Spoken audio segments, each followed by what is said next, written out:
Flashy girl from Flushing, the nanny named Fran. Oh, Mr. Sheffield.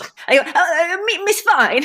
Hello, everyone, and welcome to another episode of Oh, Mr. Sheffield, the podcast about The Nanny, a hit sitcom from the 90s starring Fran Drescher. I am Sean DePasquale, and I am here, as always, with... Victoria Sheffield. Yes, and we are back for Season 5, Episode 2, First Date.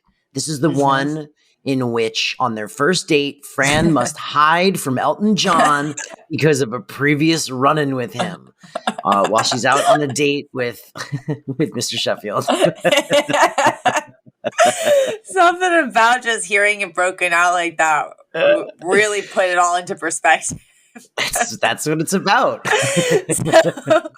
This one's written by Frank Lombardi and directed by Dorothy Lyman. And I enjoyed this episode quite a bit, Toria. What about you?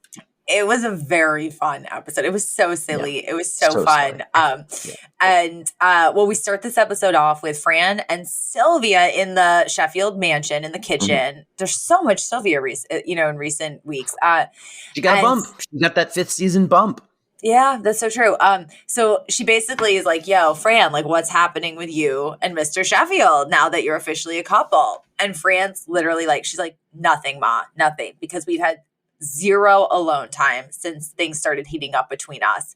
And Sylvia's literally like, well, you just gotta look someone directly in the eye and go, get out of here, go. And then Fran looks at her and goes, get out of here, go. And she goes, see, wasn't hard. Like totally like not taking the hint that she's the reason they have no alone time. You know, it struck me as weird because Sylvia wanted this relationship to happen so badly.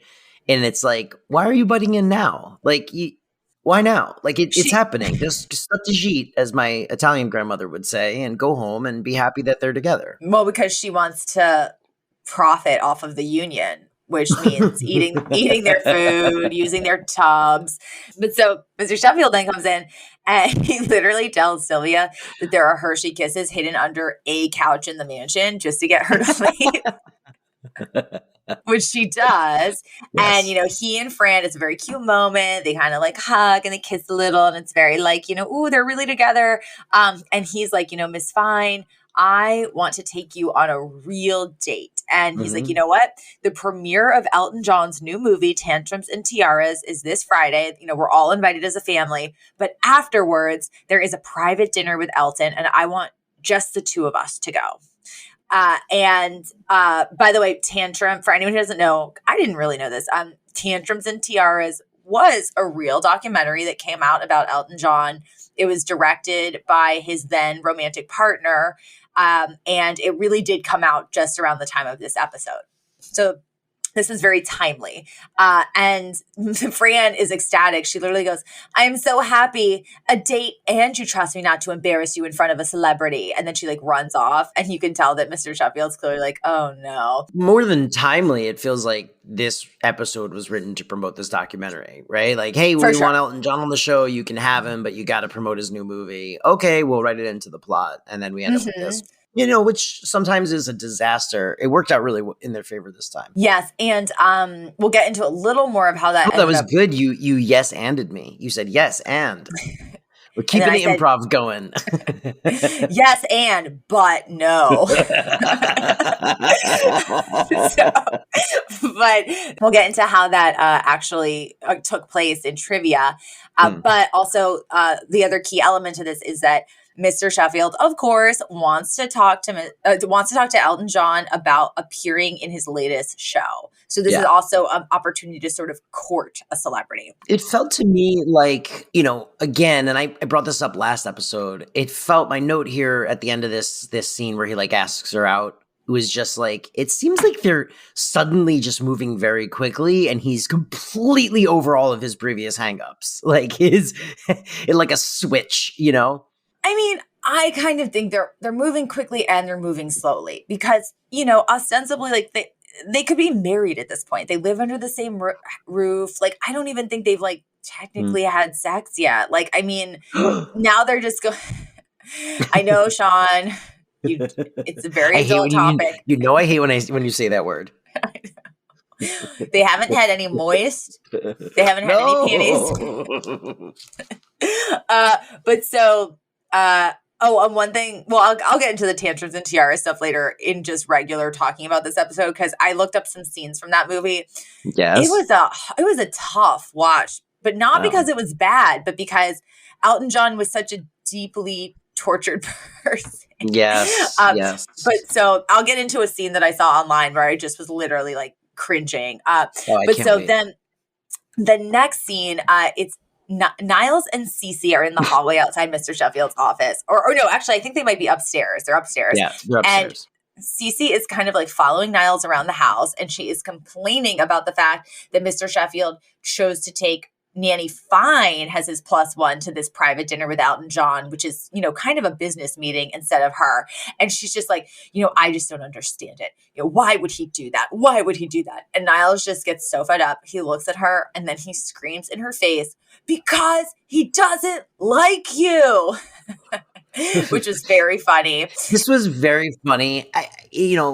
My big pushback on this was just like, again, it's more of just like a consistency thing with Cece, where it's like she seems now to only like Maxwell when they need her to for a B plot, but because like a lot of time has passed where Cece kind of like doesn't bring him up at all, or like it's not addressed, and then you get like beats where like she walks in and they're kissing and she like screams, and like it's so inconsistent. It's hard to tell if she even really likes him. You know what I mean? I almost feel like one thing that we're learning about Cece, though, is she is such a huge psychological mess, even to her, like by her own admission. Yes. So I think that in some ways what we're maybe leading to is like she's been hung up on Mr. Sheffield for years, but she's not even really quite self-aware enough to realize that that's shifting. So she's kind of like outwardly being obsessed with him, but is still like actually enjoying her time with Niles probably way more, Well, Niles, like, for all intents and purposes, Niles is much nicer to her. Like, I know they like dig it. It doesn't seem like that on the surface, but like if you look deeper into her relationship with both of these men, like Niles at least is like her friend and semi-confidant, and like Mr. Sheffield really does not treat her nicely. Like he's so like just very like rude to her, kind of, Well, Niles just like literally acknowledges her as a person in the room. Yes. Whereas Mr. Sheffield sometimes doesn't even know she's there. And Niles screams, because he doesn't like you. And she's like, but why? She literally says it like that. Yeah. And he goes, well, I don't know. For starters, you've known him for 25 years and you still don't know the name of his children. And she's like, oh, children, kids' names. Like, I can do that. And she's basically like, thanks, Niles. And she basically like kind of like skips away happy. And then Mr. Sheffield walks up to Niles and he goes, oh, Niles, you don't think Miss Babcock is upset that I didn't take her, that I'm not taking her to this dinner with Elton John, right? I don't want her to get the impression that I don't like her. And then Niles, who literally just screamed that at her, was like, no, sir. I mean, where would she ever even get that idea? And then Mr. Sheffield, who clearly heard the whole exchange, screams in Niles' face, because some big fat butler screamed it in her face. and then Niles pretends to have some sort of like heart episode, and he takes a pill. And Mr. Sheffield goes, I know those are Tic Tacs. I like the idea. I like the implication there that Niles has been milking the heart attack and has been walking around the house popping Tic Tacs when he's stressed out. And like Mr. Sheffield apparently has known the whole time and let him get away with it. It's there's so many implications in that joke, and I love it. Yes. And then we get to Val and Fran jumping on the bed like giddy teenagers because, it's like the official first date, and Fran is ecstatic. And during this conversation, the interaction here where Val goes like, I do isometrics to keep my butt firm, and Fran just goes, get off my bed, Val. Like, It what does killed she me. think isometrics are doing? It killed me. Get The off my idea- bed, Val. Like it was just get off my bed, Val. she's like so done. Just like, oh, that's gross. You're doing something with your butt while you're sitting on my bed. All right, sorry, I didn't mean to derail the No, scene. it I was thought really that funny. was so funny. And then during this conversation, when they're talking about how like, ooh, this amazing first date's gonna happen, Fran's like, well, and you know, Val, I actually have already met Elton John. Like when I went on vacation with the Sheffields to the south of France, he was playing tennis and I saw him on the courts and I just yelled, yoo-hoo. And Val's like, oh, Fran, you always know what to say to celebrities. And Fran's basically like, well, yeah, you know, when you get to be like where I am, you're just used to like moving and shaking. And she's like, but anyway, I think that Mr. Sheffield's going to be even more impressed on our first date when he realizes like Elton and I already know each other. And in her mind, she's like, this is our first date. It has to go so well. You know, Exactly. as excited as she is, it's like high pressure for her. And the next scene, this is so great. They're all leaving for this evening out to the premiere. Because again, they're all going to the first part of the evening, but not the second part. And Cece comes in and she very proudly looks at Niles and she's like, I'm ready for my evening out with the family, including Maggie, Brenton, and Gracie. And he looks at her and he goes, but you forgot little Sydney. She's like, there are 4. And then she like grabs the nearest photo and she goes, oh, right. I recognize that face. Great. Sydney. And she walks off. And then Gracie comes in and goes, Niles, are you done with that picture of us with Macaulay Culkin? So just the idea that she was like, oh, I've seen him before. Yes, of course, Sydney. Yep. She just takes it at face value, again, proving she truly knows nothing about Mr. Sheffield or his children. Yes. And Niles is truly setting her up for like a huge prank. And then Sylvia and Yetta arrive dressed to the nines because they also apparently get to go.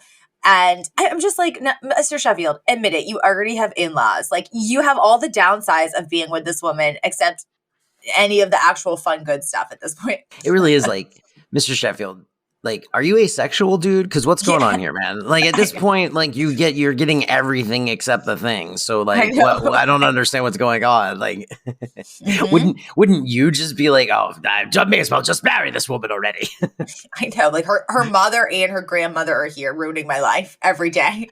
But Fran comes down the stairs. Oh my God, she looked gorgeous. She looks like, God, dude. I wrote that too. I wrote, Fran looks fantastic.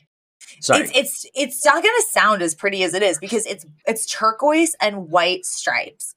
But they're not little stripes. They're like very kind of like probably like 5 inches each per stripe. Sparkly. Fits her like a glove and she looks like a mermaid.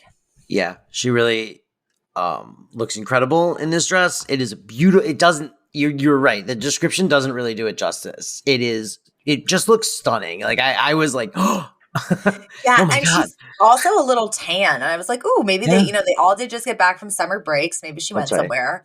And she sees Sylvia and Yetta and she's like, remember, you guys got to scram after the premiere because that's when the date starts, which is funny. And then they all, come downstairs from their various like rooms and areas of the house and head out to the limo. And Fran is the last to leave. And she's like, oh, you know what? I just need a minute. I'm just going to fix my face real quick. But then when everyone's gone, it's this kind of sweet moment. She literally like looks up to the heavens and she's prays to God. And she's literally like, God, I really love that man out there. And please just make sure everything goes right tonight. Okay. And she's like, and you know what? It would really help if I got some kind of sign to know that you heard me. And then the door opens and it's Mr. Sheffield. And he's like, Miss Fine, just letting you know, the limo's a little crowded, so you're going to have to sit on my lap. And then she looks up at the sky and goes, that'll do. And I was also like, I mean, shouldn't like Gracie sit on someone's lap? Whatever.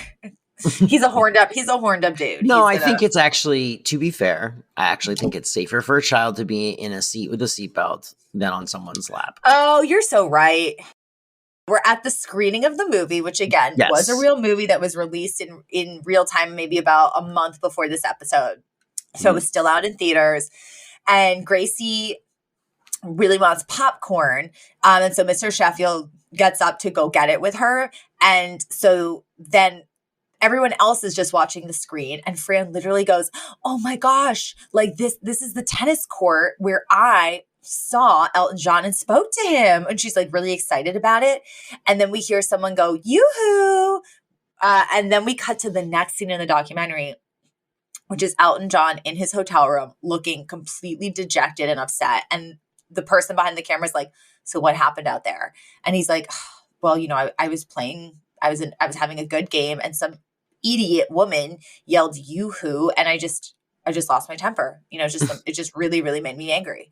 And this look of horror dawns on Fran's face, where like this really as to what she thought was like a pleasant encounter, right, actually was like a nightmare for him for some reason. Yes. Yeah. And from what I gather, this is called Tantrums and Tiaras because Elton John really did lose he did tantrum a lot. Yeah. Like he was a bit of a diva. He was a spoiled little diva. Yep.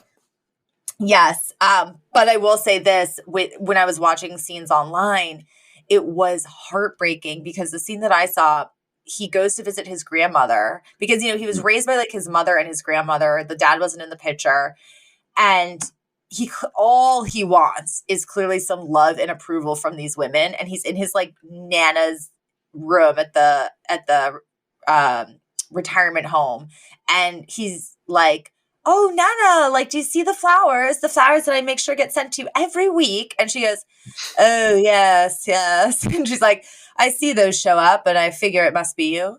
And he's like, yes, I make sure you have them every week." And she's like, "Yes." And he's like, "And do you get my weekly cards? And she goes, "Oh, yes, you do send those cards." It was just painful. Like, yeah. And then he was literally like, "Oh, like, Nana, I'm up for an Oscar, and because of some music I wrote for a film." And she goes, "Didn't you already have one?" And he goes, "Oh, no, I've got this, and he literally lists them out like a little child, like he's a grown man, and he's like, "But I don't have an Oscar yet, but I would be the first person to ever have a this, and an Oscar." And she goes, and like it was just awful. Yeah, but it made me definitely want to watch the full movie. But back to this. That's like I don't. My mom is very supportive, so I can't relate there. But it is a bit like what my internal monologue is like. Well, yeah. It was like, "Oh, but you didn't get." It's like, "Hey, I did this, and this," and it's like my brain goes like, "That's nice." Oh, but you don't have that? just love me. Well, Elton John has a physical external manifestation in the form of his mother and grandmother. Lucky. They also call him fat regularly. Yeah, by the way, on that note, he looks great in this episode. When he popped up, I was like, "Wow, Elton John's in like great shape for Elton John in all of his various eras. He looks the best here that I think looked, other than when he was like very, very youthful, And there's, the joke is always that like Elton John has like a hairpiece, but it looks good to me. I mean, it looks good. Yeah, he looks fine. Interrompemos esse podcast para perguntar: quem você quer ser? Designer, engenheira, pedagoga, administrador. Quer saber? O Senac EAD é nota máxima no MEC. Tem cursos de diversas áreas, com conteúdo elaborado por especialistas do mercado e professores mestres e doutores. Ainda tem o Senac Carreiras, conectando estudantes a vagas de emprego em todo o país. Saiba mais em ead.senac.br/graduação. Chegou a melhor parte do podcast. É hora de provar a melhor Coca-Cola.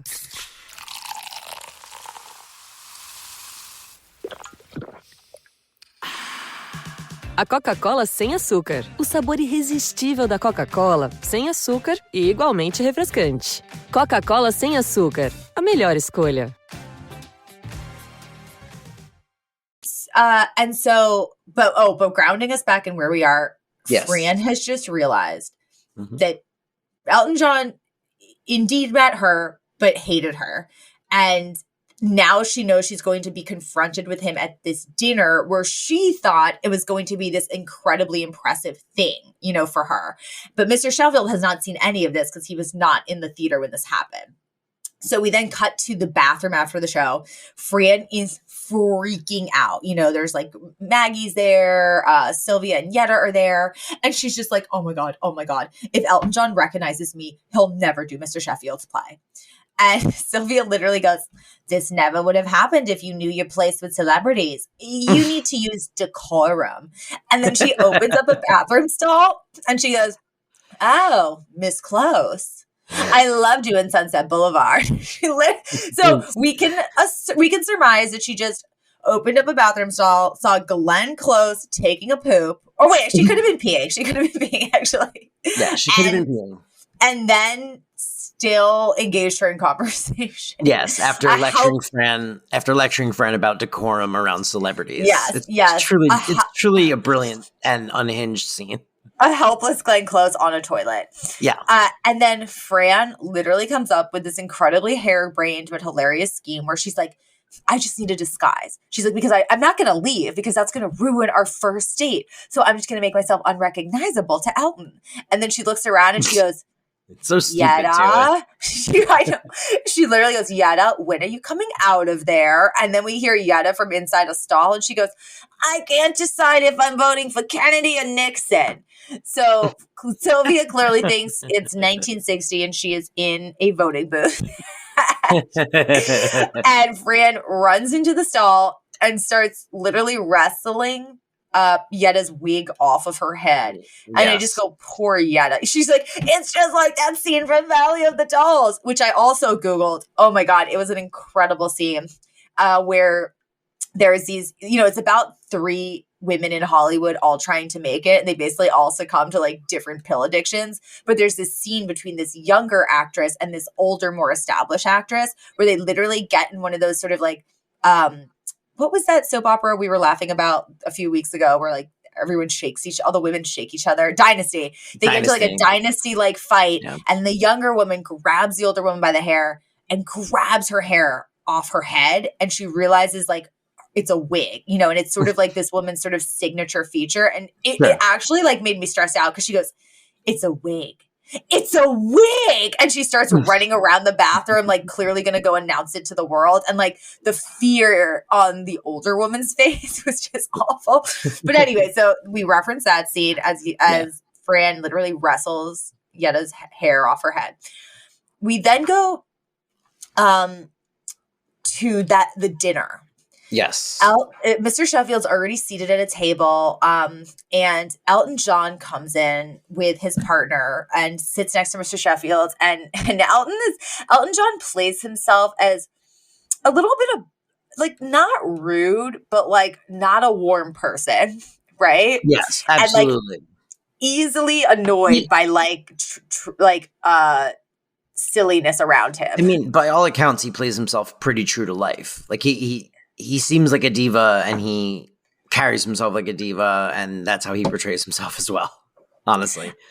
And he's great and charming, but like that's the vibe I got off of him. Yes.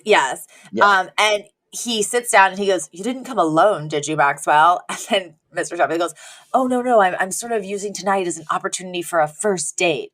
And then Mr. Elton John goes, Maxwell, I'm involved.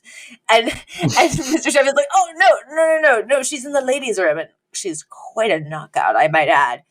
Then enter Fran in full Yetta gear. She has Yetta's wig, her outfit, which was like kind of like a tracksuit, like one of Yetta's like sequined oversized tracksuits, and her huge Coke bottle glasses. She looks hilarious. But she also can't see very well, so she's kind of like looking around the room, but clearly like almost like a deer in the headlights in every moment because she has no idea where she is at all. Yeah, Mr. Sheffield looks shocked and horrified. And I laugh because Elton John is actually kind of okay with this. Like, he's not like, this is weird. He's just like, oh, interesting choice. But he's very accepting. Yes. And but Mr. Sheffield drags her into the hallway, like demanding an explanation. And she basically has to confess that she's the woman that literally everyone in the room is talking about. Because the thing is, even it's a private dinner, but it's for like a number of different important people. So Mr. Sheffield is sitting at the table with Elton, but there's like other tables in this room. And apparently everyone has been talking about the Yoo-hoo woman. And Mr. Sheffield's like, yeah, the Yoo-hoo woman. And he's like, oh my God. Like also realizing the implications for like his big show. And then they go so back stupid. to it's so stupid. Well, because like I mean, but you know what? Given what like we understand about Elton John, he might refuse to work with Mr. Sheffield over something as silly as this, right? Yes, absolutely. And so they then go back to the table. We're led to believe that by the episode, honestly. Like, so. And we go back to the table and Fran sits down and she's trying to like politely listen to the conversation, but she's literally like eating flowers instead of vegetables and wiping her face with lettuce because she can't see anything. And Mr. Sheffield is so distracted by this that he can like hardly even pitch his show to Elton John because this is just like such a disaster. We then cut back to the mansion because the family has gone home. And this scene, I died. It was so funny. Yeah. Cece is sitting in the living room with a little blonde boy we've never seen before. Tiny child, maybe 7 years old. Yes. And Niles comes in and he kind of does a double take and he's like, who is that child? And she goes, it's Cindy. And then Niles has this look of abject horror on his face and he goes, you idiot. He's like, Sydney doesn't exist. You've kidnapped someone's child. And he's like, oh my God, we're going to prison. We're going to prison. Because he instantly realizes like his involvement in this. And she's like, what? There's no Sydney, but I thought you were trying to help me. And he literally goes, oh, you baboon.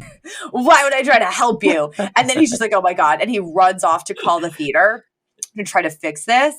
And literally, then this wry smile comes across Cece's face, and she goes, "Okay, kid, here you go." And she shells out $20, and he goes, "You told me you were going to get you told me I was going to get 50." And then she's like, "Yeah, well, somebody forgot to say they don't know where their insulin is." So she was going to try to take it a step further and make Niles think that the kid was also going to die. Ridiculous. But it was so great because for me, thinking that Cece had kidnapped this child by accident made me laugh so hard. But then the fact that it had actually been a ploy was also very, very funny. And then we cut back to the dinner with Fran as Yetta. And I loved Fran as Yetta, by the way. I thought this was so funny. I love the way, all of it. Great. Yeah, like her physicality, because the thing is, it changes her physicality. And it's almost like maybe she's trying to slightly like lean into the fact that she's in a disguise, right? So she's like, hysterical. Or maybe this is just what wearing those clothes naturally does to a person. Yeah, I think when any Jewish woman puts on those clothes, this is just the natural course of things. I mean, Sean, we have to go as Yetta and Sylvia next year for you have to be Sylvia and I have to be Yetta. For the whole year? For the whole year. Next year, we have to live as Yetta and Sylvia. 2024. I think it would be a very funny Halloween costume if we'd have to spend Halloween in the same place, you know? Well, no, this is what we just have to do. We don't even have to wait for Halloween. You and I should just commit to ordering the costumes online and then making Monica or Liz or some poor soul who always gets roped into our shenanigans. Take some fun photos of us. Okay, let's do it. Okay, I'm down. Let's do it. We make so many promises on the record that we don't. But I think that would be so fun. That's part of the fun of the podcast. Yeah, but I think you would make a great Sylvia, and I think I'd make a great Yetta. Okay, I think I agree. Yeah, I'll carry around a box of cookies with me the whole night. Well, yeah, and you can have like a huge fake bosom on. Then we go back to the dinner, and it's actually going okay because as sort of like severe and English as Elton John can be, he also is totally like fine with Franetta, as I keep calling her in my notes, which is Fran dressed as Yetta. Like he's very like accepting, as you said, of her. And then at the end of the dinner, he's literally like, well, Maxwell, we've got to get going, but yeah, let's talk more about your show. It sounds great. Let's talk Tuesday. Let's schedule a meeting. And Mr. Sheffield's like, okay. And he's like so surprised. And then Fran goes, I love this line. She goes, oh, Mr. Elton John, could you autograph your latest CD for me? And he goes, of course, Fran. And then she goes, do you happen to have one on you? Which is just such a funny like demand to like ask for an autograph. Fran. Yeah. Classic. And then, you know, he leaves and walks out and Mr. Sheffield looks delighted. Like this actually went great. But then Fran takes off her Coke bottle glasses and she's like, oh, wait, he actually forgot to sign these. She stands up and she waves towards him because he's now sort of in the foyer of this area. And she goes, oh, Mr. Elton John, yoo-hoo. Yes. This realization crosses his face. And we realize that he is 100% like, I know that woman and I hate her. I know this person. Yeah. Yep. Uh-huh. That was a very funny end to it. And then we have a very funny button, which is as we cut back to the restroom, Sylvia has camped out with a chair in front of the stall that Glenn Close is in and has the door propped open. And she's literally giving her pieces of toilet paper to sign and her autograph on. And she goes, this one's from my sister. This one's from my aunt. And then she pulls off a few more and she goes, and if you could also just do a few generic Glenn Close, I'll fill in the greeting. It's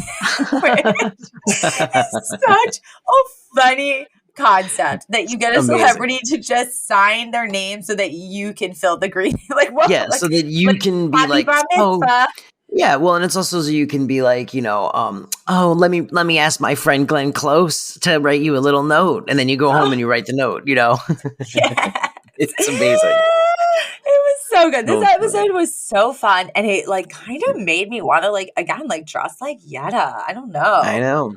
Me too. And should we get into our favorite lines and moments? We should go first to segments. Oh, yes. And now, segments.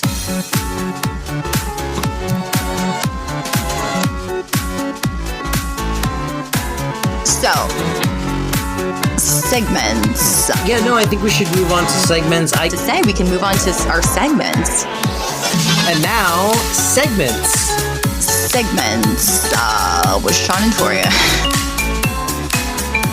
Favorite lines and moments. Yeah, there you go. I love when Mr. Sheffield screamed because some big fat butler screamed it in her face to Niall to reprimand him for torturing Cece. Yeah, I really liked. I mean, we hit a lot of the ones that I loved the most. Niall's, you know, screaming he doesn't like you is great. I really liked when Maxwell asks Fran out on the date, and she goes, he goes, how about Friday night? And she goes, oh, I can't. I gotta cook for the Sabbath. And he like looks like a little surprised, and he goes, really?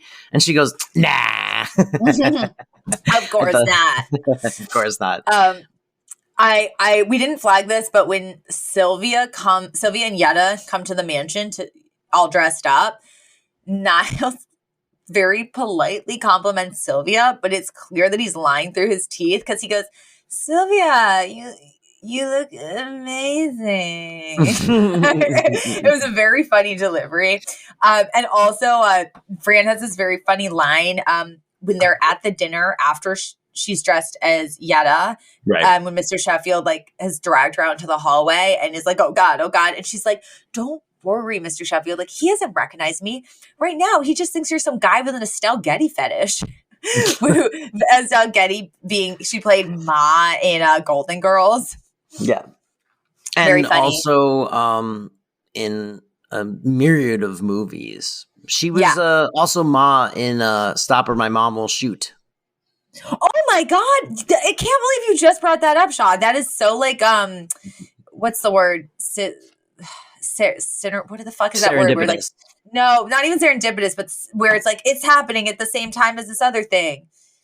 Simultaneous to no, it's like a dumber word. But anyway, I just found out that movie exists and watched the trailer 2 weeks ago.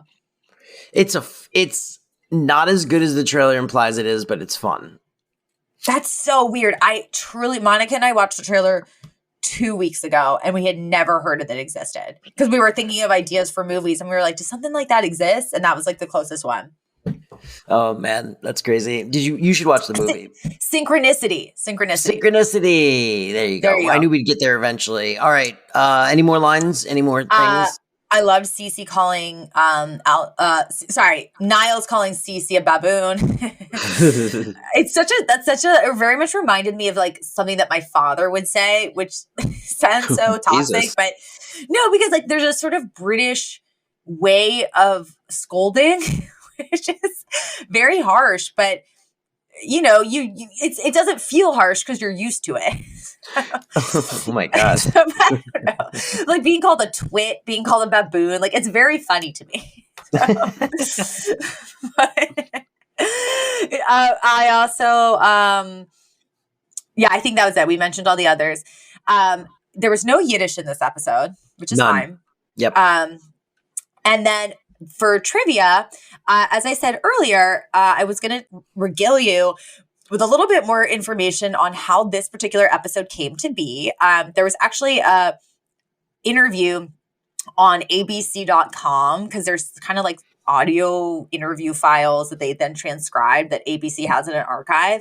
It starts with... Look at you. You went to the archives for this. I love it. Yeah, I had to... There was a microfilm. I had to go to the basement of the librry. The microfiche. Yeah, I realized that Buffalo Bill knew her. Okay, but this starts with... Elton John made a splash on The Nanny when he made a cameo in 1997 in the season 5 episode First Date. Star Fran Drescher revealed just how hard she worked to get the music great to appear on her sitcom. It took me a year or two to get him on the show, she told USA Today. Oh, actually, I don't know why this was in the audio archives if this was a USA Today interview. Regardless, she goes, I was always an Elton John AIDS Foundation supporter, and we were very warm to each other at all of his events. As for how they got Elton to agree to appearing on the beloved sitcom, Drescher said it came down to good timing. When his documentary Tantrums and Tiaras was coming out, his publicist said, maybe this would be a good time to put him on the show to promote the documentary.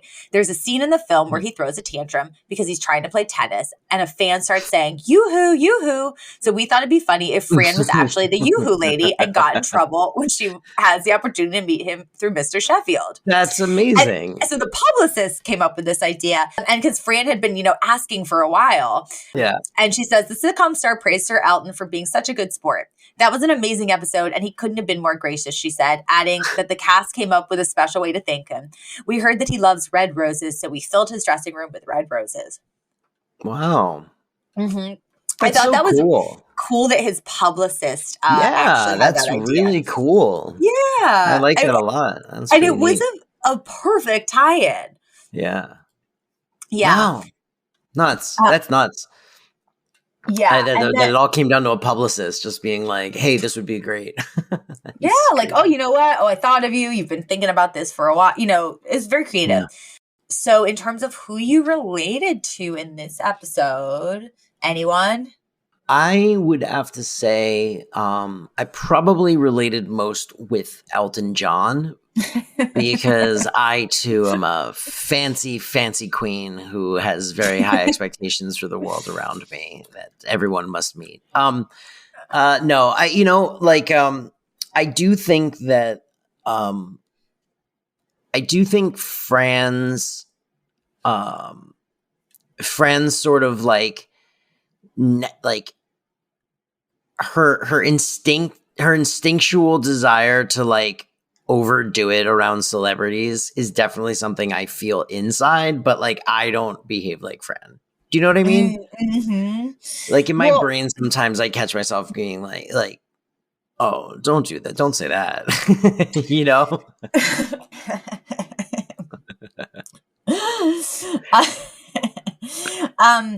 I feel like I related to Fran in that I feel like sometimes when you put so much weight on something, that's when something happens to wreck it the most.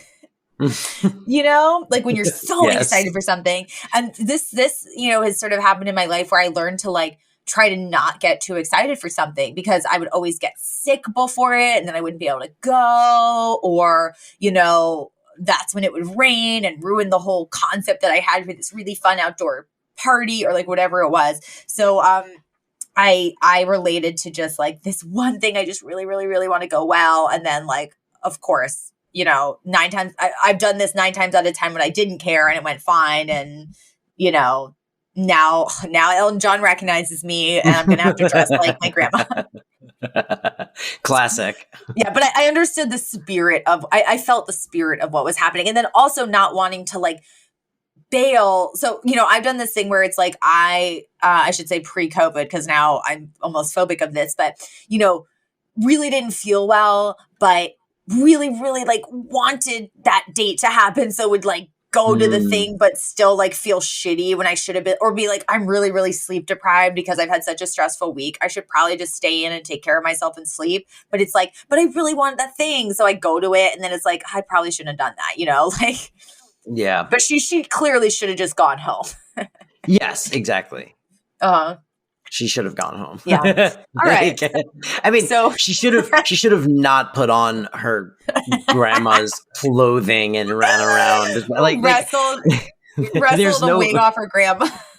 There's no world in which like that's the move, just to be clear, that anyone should ever do. Yes. And the thing that she did, which I found so relatable, was in trying to make sure it didn't get ruined, ended up ruining it. Yes. You know, she didn't do the one thing that would have actually resulted in not ruining it, because she, at the end of the day, was so excited for this date. But anyway, that's an episode. Yeah, that's an episode. This was a good one. I really enjoyed it. I'm so far 2 for 2. I'm loving season 5, Toria. I love it. Yep. And the next episode's pretty fun too. Yes, it is. If you had thoughts about this episode that you would like to share with us, you can do so at Mr. Mr. Chef Pod on Instagram and Twitter. And drum roll, please, Toria. That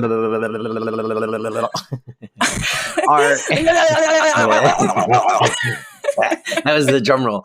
Our email address is omrsheffieldpodcast@gmail.com. And I have stupendous news. Are you ready? Uh-huh. We got our very first fan email. Yeah, I didn't know this. I'm finding out about this live on air. Yes, you are. I saved it. It was from a fan named Holly who emailed us just to say, "Hi guys, just wanted to let you know that you're doing an amazing job and I love the podcast. You're both so entertaining and have me laughing at every episode I listen to. Can't wait to keep listening. Holly." And my God, Holly, when I tell you the electric feeling, the charge I got when I checked this Gmail account, and it wasn't just spam from Spotify, HelloFresh, and Anchor, but it was an actual human being telling me something that only a human being could say. What a delight, Toria, that someone finally used it. I'm smiling from ear to ear. That's so fun. Yes. Thank you, Holly. Thank you. It is in a special starred folder. And I thought that was really great. That made me so happy. So now other people, when now you can see the excitement this brings to our lives, because we're so sad inside. But no, thank you everybody for listening. And Toria, goodbye. Goodbye. The Flashing Girl from Flushing, the nanny named Fran. Oh, Mr. Sheffield. I go, Miss Fine.